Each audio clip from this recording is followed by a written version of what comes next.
এই ইমাম বাড়া তৈরি করা এটা সুন্নিদের কাজই না, এর সঙ্গে সুন্নিদের কোনো সম্পর্কই নেই।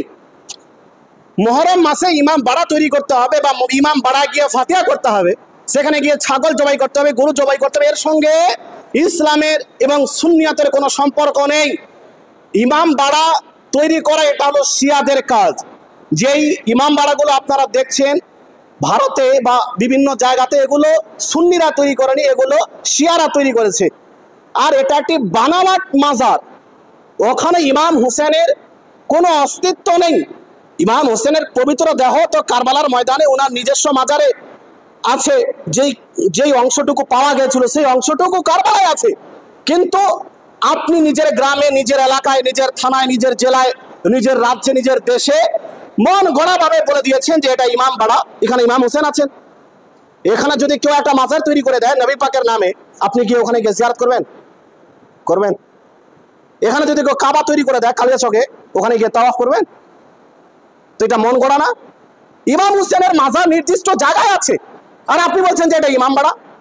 ওই ইমাম বাড়া গিয়ে ফাতিহা করছেন, ওই ইমাম বাড়া গিয়ে মিলাদ করছেন, ওই ইমাম বাড়া গিয়ে ঢোল বাজাচ্ছেন, ওই ইমাম বাড়া গিয়ে মান্নাত করছেন। এগুলো টোটালি কুসংস্কার, বিদআত। আহলে সুন্নাত ওয়াল জামাতের সঙ্গে এই কার্যকলাপের কোনো সম্পর্ক নেই। এই জন্য ইমাম বাড়ায় যাওয়া, ইমাম বাড়ার জন্য জায়গা ওয়াকফ করা, মসজিদের জন্য ওয়াকফ করা যায়, মাদ্রাসার জন্য, কবরস্থানের জন্য জায়গা দান করা যায়। কিন্তু কেউ যদি বলে যে এখানে ইমাম বাড়া বানানো হোক, আমি 10 কাঠা জমি দিচ্ছি, 2 কাঠা জমি দিচ্ছি, এটা শরীয়তের মধ্যে নাজায়েজ।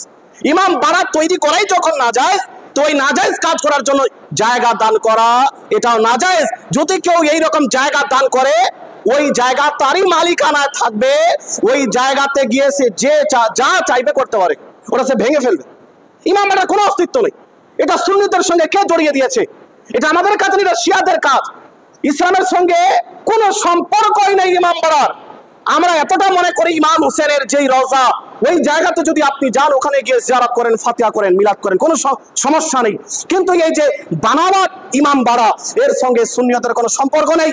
ওয়াহাবিরা বলে যে সুন্নিরা এই কাজগুলি চালু করেছে। মনে রাখবেন, সুন্নিদের যারা পরিচালক, সুন্নিয়তের যারা পরিচালক, ওলামায়ে কেরাম, মুফতিয়ানে কেরাম, কোন মুফতি, কোন আলিম এই কাজগুলিকে জায়েজ লেখেনি।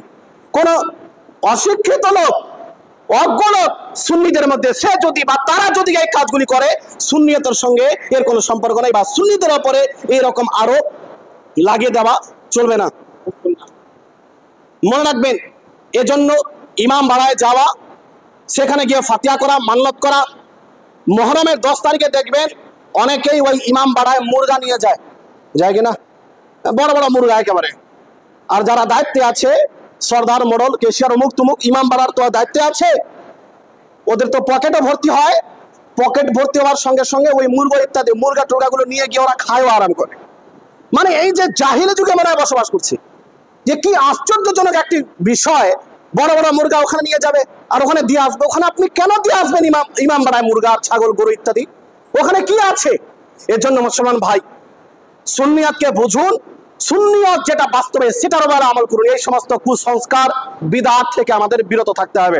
এজন্য সার কথাই, ইমাম বাড়া তৈরি করা, সেই জায়গাতে গিয়ে ফাতিহা করা, সেই জায়গাতে গিয়ে মান্নাত করা, সেই জায়গাতে গিয়ে যেরকম যে কাজগুলো প্রচলিত আছে, এই সমস্ত কাজের সঙ্গে শরীয়তের কোনো সম্পর্ক নাই। এই সমস্ত কাজগুলো নাজায়েজ ও হারাম।